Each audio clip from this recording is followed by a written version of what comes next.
Tuna watoto ambao wana matatizo ya kukosa ute, virutubisho katika miili yao kwa uwezo kuzalisha damu kwa wingi, kwa hiyo wana matatizo ya sickle cell.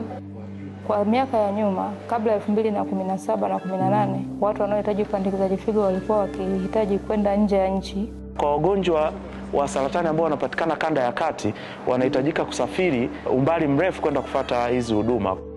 Hivyo wananchi takriban wa kanda ya kati takriban milioni 14 wanapotokea kupata na matatizo inabidi kusafiri kwenda mbali kwa ajili ya huduma hizi. Lakini kwa sasa huduma hizi zinapatikana nchini. Sera ya Benjamin Mkapa ilianza kutoa huduma za upandikizaji figo mwaka 2018. Kwa hiyo mpaka sasa tumeshafanyia wananchi fikao 52. Kwa hiyo imerahisisha zaidi kwa wananchi kupunguza gharama, kwa hapa wanapata gharama ambayo wanaweza kuimudu. Hospitali yetu ya Benjamin Mkapa chini ya serikali na pamoja na Wizara ya Afya tunajenga mradi mkubwa. Mradi huu tunategemea utakapokamilika utaweza kuhudumia si chini ya wananchi 10,000 kwa mwaka. Hii itasaidia kupunguza movement ama watu kusafiri kwenda mbali kwenda kutafuta huduma za saratani. Sasa hivi sio ugonjwa kwamba ukigundulika basi wewe unabidi ukae nao milele.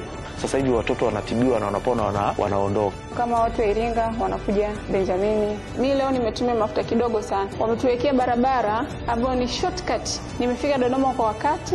Madaktari na manesi wanatupa ushirikiano. Wagonjwa ambao tunakuja hapa Benjamin, tunapata huduma ambayo iko active. Kiukweli wapewe maua yao.